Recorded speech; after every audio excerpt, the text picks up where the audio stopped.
Hello everyone, आपका बहुत स्वागत है मेरे चैनल में जो कि बेस्ड है spoken English and communication skills.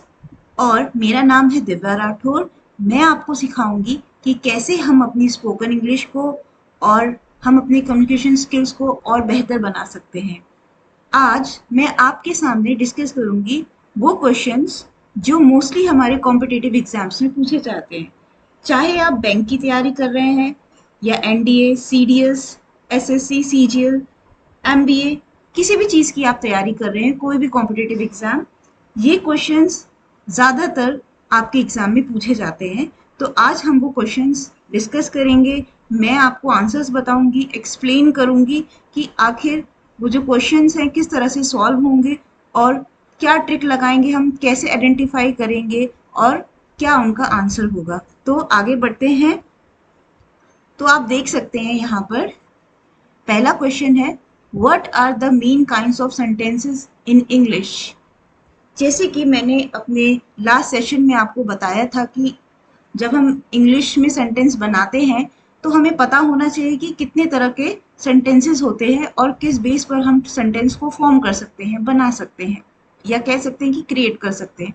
तो हमारे पास चार तरह के सेंटेंसेस होते हैं। जैसे कि उन्हें बोला जाता है डिक्लेरेटिव सेंटेंस, जो कि एक स्टेटमेंट के फॉर्म में होता है। इंट्रोगेटिव सेंटेंस, जो कि एक क्वेश्चन के फॉर्म में होता है। इम्पेरेटिव सेंटेंस, जो हमें कमांड और रिक्वेस्ट करने में हेल्प करता है। और इसके बाद होता है एक्सक्लेमेटरी सेंटेंस, जब हम कोई स्ट्रॉन्ग फीलिंग, चाहे वो खुशी हो, चाहे हम सैड हो, या फिर हम बहुत गुस्से में हो, कोई भी स्ट्रॉन्ग फीलिंग जब हम एक्सप्रेस करते हैं, अपनी भावनाओं को एक्सप्रेस करने की कोशिश करते हैं, उसको एक्सक्लेमेटरी बोलते हैं। Next question, what is a declarative sentence. अब हमें पता होना चाहिए कि डिक्लेरेटिव सेंटेंस का मतलब क्या होता है। A declarative sentence makes a statement and ends with a period, full stop. जब भी कोई भी सेंटेंस अगर एक स्टेटमेंट देता है और उसके लास्ट में, एंड में एक फुल स्टॉप हो, डॉट हो, तो हम इजीली आइडेंटिफाई कर सकते हैं कि हाँ वो एक डिक्लेरेटिव सेंटेंस है। For example, the sun rises in the east, ये एक स्टेटमेंट है, यूनिवर्सल ट्रुथ है, सच्चाई है जो हम कभी बदल नहीं सकते हैं, है ना। आप अगर इस एग्जाम्पल को देखें कि the sun rises in the east, इसका मतलब है कि जो सन है वो हमेशा ईस्ट में ही उगता है, हमेशा, ये कभी बदल नहीं सकता है, यूनिवर्सल ट्रूथ है, ये एक स्टेटमेंट है जिसको हम बदल नहीं सकते हैं। तो इसीलिए ये एक डिक्लेरेटिव सेंटेंस हो गया। Third question is, what is N interrogative sentence. अब हमें पता होना चाहिए कि इंट्रोगेटिव सेंटेंस क्या होता है, क्या मतलब होता है इंट्रोगेटिव सेंटेंस का। इसका आंसर है, an interrogative sentence asks a question and ends with a question mark. Interrogative sentence का मतलब होता है कि जब भी हम कोई भी सेंटेंस क्वेश्चन के फॉर्म में बनाना चाहते हैं, हम किसी से कुछ पूछना चाहते हैं। For example, where do you live, हम किसी से कुछ पूछ रहे हैं, वेयर डू यू लिव। या हम ऐसे बोल सकते हैं, इज दैट योर पेन, क्या ये आपका पेन है। Do you read news any newspaper, क्या आप कोई न्यूज़पेपर पढ़ते हैं। तो हिंदी में तो बहुत आसान होता है अपनी बात को बोल पाना, आपकी जो भी नेटिव लैंग्वेज होती है, लोकल लैंग्वेज होती है, हम उसमें इजीली बोल सकते हैं। बट हमें जब हिंदी को इंग्लिश में ट्रांसलेट करना होता है तो हम वहाँ पे कंफ्यूज हो जाते हैं कि हमें क्या बोलना है, किस तरीके से हम क्वेश्चन को हिंदी से इंग्लिश में ट्रांसलेट करेंगे, क्या हमें बोलना है। तो ये चीज़ हमें पता होनी चाहिए कि हम किस तरीके से सेंटेंस फॉर्म कर सकते हैं। तो मैंने अपने लास्ट सेशंस में बताया है कि जो जब भी हम सेंटेंस बनाते हैं तो हमें कुछ ग्रुप ऑफ वर्ड्स चाहिए होते हैं। उसके साथ में हमें पता होना चाहिए कि हम जो फील कर रहे हैं, हम अगर एंगर फील कर रहे हैं, हम सैड फील कर रहे हैं, हमारी जो फीलिंग है उसको कैसे एक्सप्रेस करना है।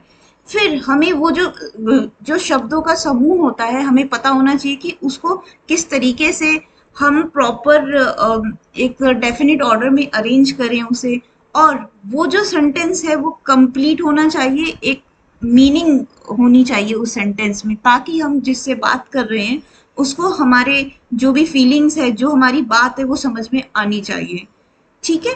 तो वेयर डू यू लिव, यहाँ पूछा जा रहा है कि आप कहाँ रहते हैं। अब हम इस क्वेश्चन को ऐसे क्रिएट नहीं कर सकते हैं, डू यू लिव वेयर, है ना। अगर हमने बोला डू यू लिव वेयर, तो कहीं ना कहीं इसका मतलब तो समझ में आ रहा है, पर ये इंग्लिश में प्रॉपर सेंटेंस फॉर्म नहीं हुआ, है ना। यहाँ ग्रामेटिकली मिस्टेक है, ये प्रॉपर सेंटेंस फॉर्म नहीं हुआ। हिंदी में बोलना अलग चीज होता है, इंग्लिश में उसको फॉर्म करना, इंग्लिश में ट्रांसलेट करना अलग चीज होता है। तो हमें पता होना चाहिए कि कब कौन सा वर्ब आएगा, कब सब्जेक्ट लगेगा, कब ऑब्जेक्ट लगेगा। जो हम आगे नियर हमारे जो जितने भी फर्दर हम आगे फ्यूचर में जो भी डिस्कस करेंगे, सेशंस जो होंगे, उसमें मैं आपको बताऊंगी कि किस तरीके से हम सब्जेक्ट का यूज करेंगे, वर्ब का यूज करेंगे और ऑब्जेक्ट का यूज करेंगे।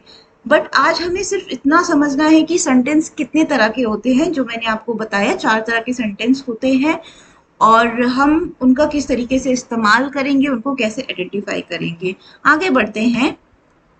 अब नेक्स्ट क्वेश्चन है fourth, what is an imperative sentence. अब हम समझेंगे कि इम्पेरेटिव सेंटेंस क्या होता है। An imperative sentence gives a command, request, advice और इंस्ट्रक्शन। जब भी कोई भी हमें कमांड दे रहा हो, रिक्वेस्ट कर रहा हो या एडवाइस दे रहा हो या इंस्ट्रक्शन दे रहा हो, तो वो एक इम्पेरेटिव सेंटेंस होता है। Example, please close the door. यहाँ पर हमें कमांड दिया जा रहा है, प्लीज सॉरी यहाँ हमें रिक्वेस्ट किया जा रहा है कि प्लीज क्लोज द डोर। क्या आप रिक्वेस्ट कर रहे हैं कि आप प्लीज दरवाजा बंद कर दीजिए। क्या कहा जा रहा है, आप प्लीज दरवाजा बंद कर दीजिए। तो कोई हमसे रिक्वेस्ट कर रहा है, तो वो एक इम्पेरेटिव सेंटेंस हो गया, है ना। और अगर ये इम्पेरेटिव सेंटेंस ऐसा हो सकता है कि कोई हमें कमांड दे रहा होता, कोई हमें एडवाइस कर रहा होता, या हो सकता है कि इंस्ट्रक्शन दे रहा होता, तो वो भी एक इम्पेरेटिव सेंटेंस ही कहलाएगा। ठीक है, जैसे कि मैं और एग्जांपल देना चाहती हूँ, हेल्प द पुअर। हम किसी को एडवाइस कर रहे हैं, हेल्प द पुअर, हमें गरीबों की मदद करनी चाहिए, तो यहाँ पे हम एडवाइस दे रहे हैं। डोंट प्लग द फ्लावर्स, हमने कहा डोंट प्लग द फ्लावर्स। जो फूल होते हैं, ये एक हमारी एक तरीके से हमने इंस्ट्रक्शन दिया है किसी को कि डोंट प्लग द फ्लावर्स, फूल नहीं तोड़ने चाहिए। तो एक तरीके से हम किसी को इंस्ट्रक्शन भी दे रहे हैं और किसी को ही समझा रहे हैं कि ये सही चीज नहीं होती है, कि हमें फूल नहीं तोड़ने चाहिए। ठीक है, या हम बोल सकते हैं नेवर टेल अ लाई, कभी झूठ नहीं बोलना चाहिए। अगेन हम एडवाइस कर रहे हैं, कम ऑन, कम ऑन, तो यहाँ पे हम ऑर्डर कर रहे हैं, कमांड दे रहे हैं, come on quickly, go fast, do this homework, right. तो जब हम किसी को कमांड दे रहे हैं, ऑर्डर दे रहे हैं, तो वहां पे भी इम्पेरेटिव सेंटेंस ही यूज किया जा रहा है। Next question, what is N exclamatory sentence. यहाँ पे पूछा जा रहा है कि एक्सक्लेमेटरी सेंटेंस क्या होता है। An exclamatory sentence expresses strong emotion or excitement and ends with an exclamation mark। जब भी कोई भी सेंटेंस अगर जहाँ पे एक्सप्रेस किया जा रहा हो, स्ट्रॉन्ग इमोशंस हो, स्ट्रॉन्ग फीलिंग्स हो, चाहे वो एक्साइटमेंट हो या फिर हो सकता है वो एक सैडनेस के तौर पर हो, एंगरनेस के तौर पर हो, या सरप्राइज हो, कुछ भी हो सकता है, वो जहाँ पे फीलिंग्स शो हो रही हो, तो वो एक एक्सक्लेमेटरी सेंटेंस है। और उस सेंटेंस के एंड में एक एक्सक्लेमेशन मार्क होना चाहिए, तो उस सेंटेंस को हम बोलेंगे exclamatory sentence. For example, what a beautiful day. यहाँ पे हम अपनी जो फीलिंग है उसको शेयर कर रहे हैं और उसको एक्सप्रेस करके बोल रहे हैं व्हाट अ ब्यूटीफुल डे। क्या हम यहाँ पे क्वेश्चन पूछ रहे हैं? नहीं, हमने कोई क्वेश्चन नहीं पूछा, हम कोई सवाल नहीं पूछ रहे हैं, ना ही ये कोई स्टेटमेंट है। हम बस ये कह रहे हैं कि व्हाट अ ब्यूटीफुल डे, क्या खूबसूरत दिन है ना। या हम ऐसे बोल सकते हैं व्हाट अ बॉय, वो क्या लड़का है। हाउ ब्यूटीफुल, कितना सुंदर है। व्हाट अ डैशिंग पर्सनालिटी, कितनी डैशिंग पर्सनालिटी है ना। तो इस तरीके से जब भी हम अपनी फीलिंग्स एक्सप्रेस कर रहे होते हैं, जो स्ट्रॉन्ग फीलिंग्स होती हैं, चाहे वो एक्साइटमेंट हो या फिर एंगरनेस हो या फिर सैडनेस हो, सरप्राइज हो, इस तरह की, या फिर किसी के लिए हेटरनेस हो, है ना? तो कुछ भी हम फीलिंग्स शेयर कर रहे हो, लास्ट में हमें एक्सक्लेमेशन मार्क अगर दिख गया तो इसका मतलब ये एक एक्सक्लेमेटरी सेंटेंस है। Next question, identify the kind of sentence I enjoy reading books. I enjoy reading books, यहाँ पूछा जा रहा है, यहाँ बोला जा रहा है आई एंजॉय रीडिंग बुक्स, है ना? तो अब हमें बताना है कि ये किस तरह का सेंटेंस है। आई एंजॉय रीडिंग बुक्स मतलब ये एक सच्चाई है, वो ऐसा करता है, उसे ये करना पसंद है, वो ऐसा करता है। वो कह रहा है कि मैं इंजॉय करता हूँ, मैं बुक्स पढ़ना इंजॉय करता हूँ। तो ये एक सच्चाई है, तो इसलिए ये एक डिक्लेरेटिव सेंटेंस है। ये एक स्टेटमेंट है, इसलिए डिक्लेरेटिव सेंटेंस है। Next question, identify the kind of sentences, can you please, can you help me. क्या सेंटेंस है? Can you help me. अब हमें पता करना है क्या ये डिक्लेरेटिव सेंटेंस है, इंट्रोगेटिव है, या किस तरह का सेंटेंस है। तो ये ऑफ कोर्स ये एक इंट्रोगेटिव सेंटेंस है। कौन सा सेंटेंस है? इंट्रोगेटिव सेंटेंस है, क्योंकि यहाँ पे क्वेश्चन पूछा गया है और लास्ट में क्वेश्चन मार्क है। अगर आपको कोई ऐसा क्वेश्चन पूछा जाता है आपके एग्जाम में कि आप आइडेंटिफाई कीजिए कि ये किस तरह का सेंटेंस है, तो ऑफ कोर्स सबसे बड़ा जो सिंबल है आपको दिखेगा वो क्वेश्चन मार्क। तो इसीलिए ये एक क्वेश्चन के फॉर्म में है सेंटेंस, तो ये इंट्रोगेटिव सेंटेंस है जहां पूछा जा रहा है कैन यू हेल्प मी, क्या आप मुझे हेल्प कर सकते हो। ठीक है, मूविंग फॉरवर्ड।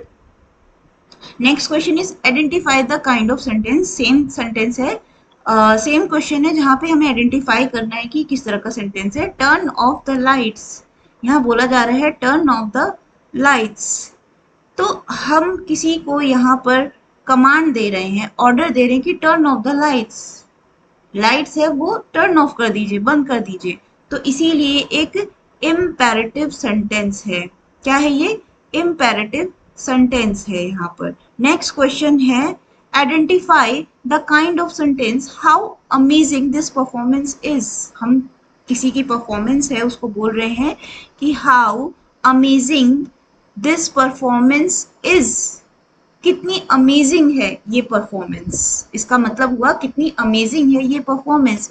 इसीलिए ये एक एक्सक्लेमेटरी सेंटेंस है, क्योंकि हम यहाँ पे अपनी जो एक फीलिंग है, जो खुशी है ना, हम किसी चीज़ को एंजॉय कर रहे हैं, इंजॉयमेंट फील कर रहे हैं, तो इसीलिए हमने कहा कि how amazing this performance is. और लास्ट में यहाँ पे आप अगर देखो तो एक्सक्लेमेटरी जो मार्क लगा हुआ है, इसी वजह से ये एक्सक्लेमेटरी सेंटेंस है। Next question, change the declarative sentence into an interrogative sentence. अब ये जो नॉर्मल सेंटेंस है इसको हमें क्वेश्चन के फॉर्म में क्रिएट करना है या ट्रांसलेट करना है। तो देखें, हम इसे देखते हैं। शी इज अ टीचर, यहाँ कहा जा रहा है जो सेंटेंस है शी इज अ टीचर। तो अब हम इसे कैसे फॉर्म करेंगे क्वेश्चनेयर में? Is she a teacher, simple सा है, शी इज अ टीचर, हम बता रहे हैं कि वो एक टीचर है। अब हमें इसको इंट्रोगेटिव सेंटेंस में बदलना है, और हम कैसे बदलेंगे? हम बोलेंगे इज शी अ टीचर और लास्ट में लगा देंगे क्वेश्चन मार्क। तो ये एक इंट्रोगेटिव सेंटेंस बन गया। Next question, the flower is very beautiful. Next question क्या है? The flower is very beautiful. अब हमें इसे बदलना है, इसमें एक्सक्लेमेटरी सेंटेंस में बदलना है। तो हम कहेंगे what a beautiful flower it is. जो नॉर्मल सेंटेंस है वो क्या है? The flower is very beautiful. जो फूल है वो बहुत, जो फूल है वो बहुत ब्यूटीफुल है, वो बहुत सुंदर है। और एक्सक्लेमेटरी सेंटेंस में हम कैसे कहेंगे? What a beautiful flower it is. कितना सुंदर फूल है ये, कितना सुंदर फूल है ये। मतलब यहाँ पे हम जो अपनी स्ट्रॉन्ग फीलिंग है, जो खुशी है, उसको जाहिर कर रहे हैं। तो इसीलिए यहाँ पे आप अगर देखो तो यहाँ लास्ट में एक्सक्लेमेटरी मार्क लगा हुआ है, इसीलिए ये एक एक्सक्लेमेटरी सेंटेंस है। आगे बढ़ते हैं। नेक्स्ट क्वेश्चन है fill in the blanks with the correct kind of sentence. यहाँ पे हम कुछ फिल इन द ब्लैंक्स करेंगे। First one is your homework before dinner dash your homework before dinner. अब हमें पता करना है कि यहाँ जो फिल इन द ब्लैंक है, जो डैश है, यहाँ पे क्या आएगा आंसर। आंसर होगा इसका finish your homework before dinner. मतलब ये एक इम्पेरेटिव सेंटेंस है। हम किसी को क्या कर रहे हैं, ऑर्डर कर रहे हैं, कमांड कर रहे हैं कि finish your homework before dinner. खाने से पहले या डिनर करने से पहले आप अपना होमवर्क कंप्लीट कर लीजिए। Finish your homework before dinner, dinner से पहले अपना होमवर्क कंप्लीट कर लो। तो ये एक इम्पेरेटिव सेंटेंस है। Next is dash are you going. अब हमें समझना है कि ये किस तरह का सेंटेंस है। तो लास्ट में अगर आप देखें तो यहाँ पे क्वेश्चन मार्क लगा हुआ है, तो ऑफ कोर्स ये एक इंट्रोगेटिव सेंटेंस है। अब हमें सोचना है कि यहाँ जो डैश है इसमें क्या हम फिलअप करेंगे। तो यहाँ आएगा वेयर आर यू गोइंग, आप कहाँ जा रहे हैं, वेयर आर यू गोइंग। ठीक है। नेक्स्ट इज ट्रू और false. An imperative sentence always ends with an exclamation mark. अब हमें पता करना है कि ये जो यहाँ पे बात कही गई है, क्या ये सही है या गलत है। An imperative sentence always ends with an exclamation mark. जी नहीं, ये बात जो है वो गलत है। ये जो क्वेश्चन यहाँ पे कहा गया है, स्टेटमेंट है, ये गलत है। क्यों गलत है, क्यों फॉल्स है ये? Because it usually ends with a period, though it may end with an exclamation mark for emphasis. तो यहाँ पे क्या कहा गया है कि जो एक्सक्लेमेटरी जो सेंटेंस होते हैं वहां पे तो लास्ट में एक्सक्लेमेशन मार्क होना चाहिए, पर जो इम्पेरेटिव सेंटेंस होते हैं वहां ऐसा जरूरी नहीं है कि लास्ट में मतलब कोई एक्सक्लेमेशन मार्क होना चाहिए। बस जो इम्पेरेटिव सेंटेंस होते हैं वो एंड में फुल स्टॉप होना चाहिए, और इम्पेरेटिव सेंटेंस में कोई कमांड, ऑर्डर या फिर रिक्वेस्ट, है ना, या फिर एक तरीके से एडवाइस होनी चाहिए। अगर इस तरह की कोई भी सेंटेंस आपको कहीं पे देखने के लिए मिलते हैं या एग्जाम में आते हैं तो आप इजीली आइडेंटिफाई कर सकते हैं। Next question is which multiple choice questions, which sentence is interrogative. अब हमें यहाँ पे समझना है कि इनमें से, इन चारों ऑप्शंस में से कौन सा इंट्रोगेटिव सेंटेंस है। पहला option open the door, open the door. Next option, the door is open. Is the door open? Question mark. What a big door. तो अब हमें यहाँ पे पहचानना है कि कौन सा इंट्रोगेटिव सेंटेंस है। तो इंट्रोगेटिव हमें पता है कि अगर हम किसी से कुछ क्वेश्चन पूछ रहे हैं और लास्ट में क्वेश्चन मार्क है तो वो इंट्रोगेटिव सेंटेंस है। तो इसीलिए यहाँ पे जो सही आंसर होगा वो सी, इज द डोर ओपन। आगे बढ़ते हैं। Which sentence is imperative? Please help me. यहाँ पूछा गया है कि which sentence is imperative और options है please help me, what a surprise, where are you। इस क्वेश्चन में पूछा गया है which sentence is imperative। अब हमें इनमें से पहचानना है कि imperative कौन सा यहाँ पे जो आंसर होगा। तो उससे पहले हमें पता होना चाहिए कि इम्पेरेटिव का मतलब क्या होता है। कैसे हम आइडेंटिफाई करेंगे कि इम्पेरेटिव सेंटेंस कौन सा है इनमें से।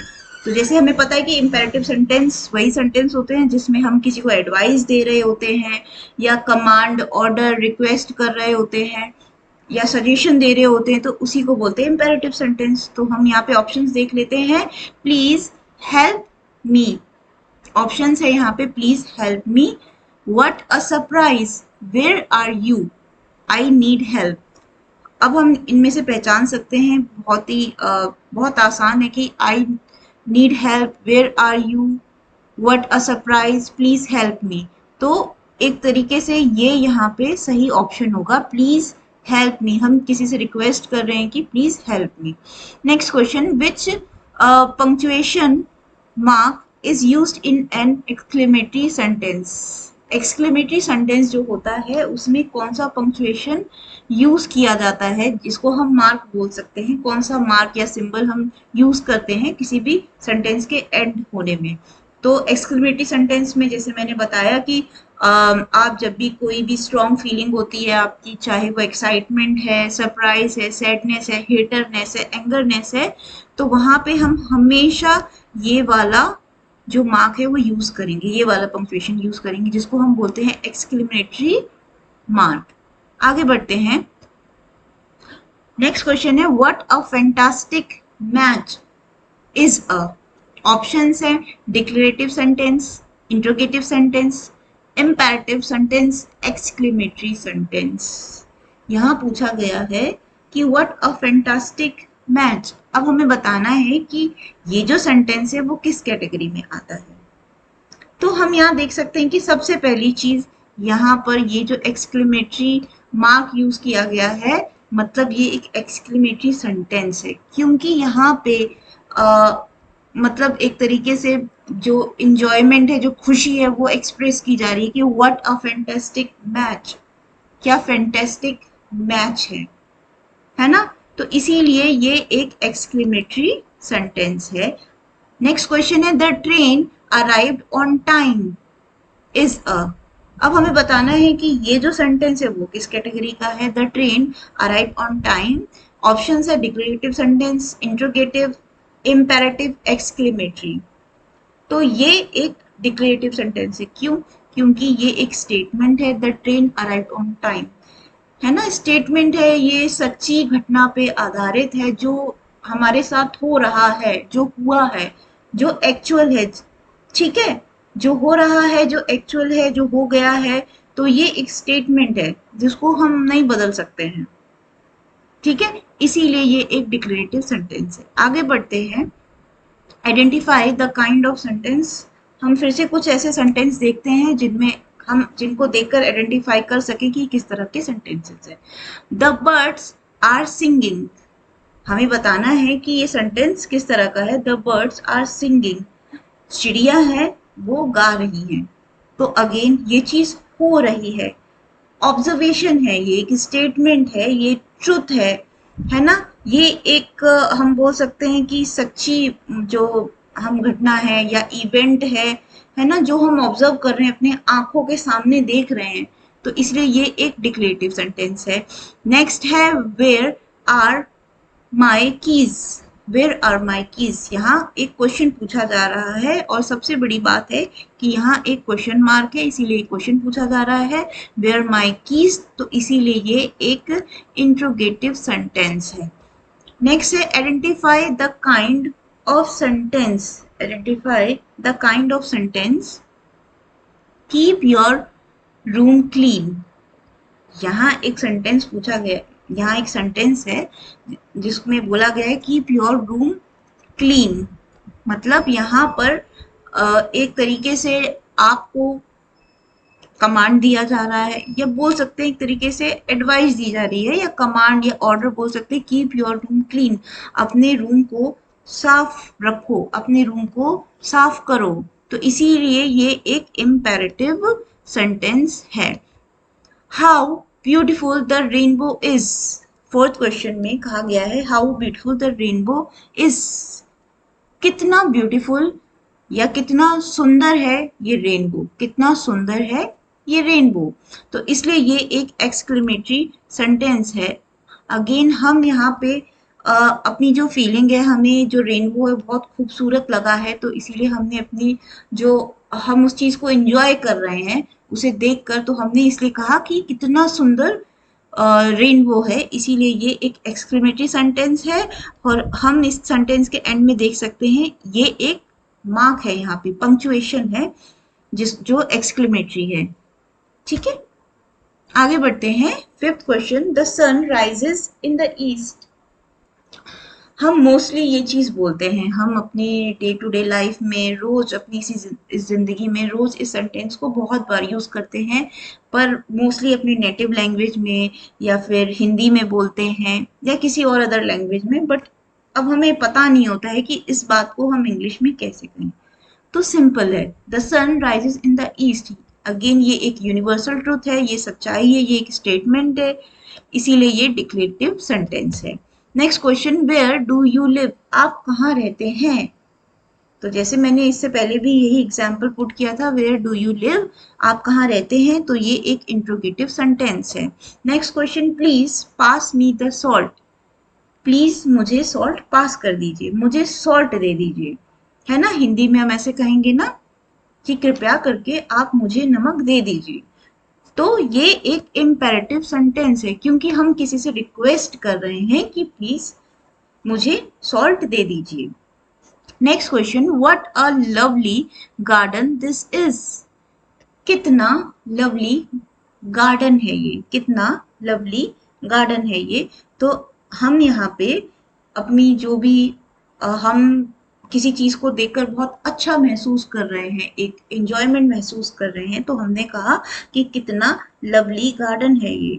तो इसीलिए ये एक एक्सक्लेमेटरी सेंटेंस है। Next question, my brother pledge cricket every evening. मेरा भाई रोज शाम को क्रिकेट खेलता है। मेरा भाई रोज शाम को क्रिकेट खेलता है। तो ये किस तरह का सेंटेंस है? ये एक डिक्लेरेटिव सेंटेंस है, क्योंकि हमने वो चीज ऑब्जर्व की है ना। मतलब मेरा जो भाई है वो रोज शाम को क्रिकेट खेलता है, वो उसी टाइम पर रोज शाम को क्रिकेट खेलता है, मतलब वो हैबिचुअल है, वो रोज उस चीज को कर रहा है, वो करता आ रहा है, कर रहा है, हो सकता है आगे भी वो चीज करेगा। मतलब वो एक तरीके से एक इवेंट बन गया है, वो एक हम बोले तो सच्चाई हो गई है जिसको हम बदल नहीं सकते, इसीलिए ये एक डिक्लेरेटिव सेंटेंस है। ठीक है, तो आज का जो हमारा सेशन है वो यहीं पर एंड होता है। और आज हमने पढ़ा कि किस तरीके से हम जो सेंटेंसेस होते हैं उनको आइडेंटिफाई कर सकते हैं। और ये इस तरह के क्वेश्चंस आपको स्कूल जो एग्जाम्स होते हैं 11th-12th के भी सिलेबस में है, इस तरह के क्वेश्चंस पूछे जाते हैं, कॉम्पिटिटिव एग्जाम्स में भी आते हैं। तो आप चाहो तो इन क्वेश्चंस को प्रैक्टिस कर सकते हो। और अगर आपको पीडीएफ चाहिए इन क्वेश्चंस की तो मैं आपको वो भी सेंड कर सकती हूँ। आप प्लीज़ मुझे, अगर आपको पीडीएफ चाहिए तो प्लीज़ फॉलो कीजिए मेरे चैनल को, लाइक कीजिए, शेयर कीजिए, सब्सक्राइब कीजिए। और मैं, आप चाहें तो कमेंट में भी आप लिख सकते हैं और मैं आपको ये पीडीएफ सेंड कर दूंगी।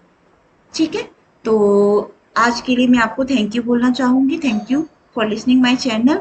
और मुझे ज़्यादा से ज़्यादा शेयर कीजिए मेरे इस चैनल को, मेरी इन वीडियोस को, ताकि ये ज़्यादा से ज़्यादा लोगों के पास पहुँच पाए, जिनको नीड है, जिनको अपनी जो स्पोकन इंग्लिश है, अपनी पर्सनालिटी डेवलपमेंट करना है, तो वो मेरे इन वीडियोस को देख सकते हैं, फॉलो कर सकते हैं। Till then I would like to say thank you and goodbye. Be happy and be healthy, and we will going to meet in the next session. Thank you.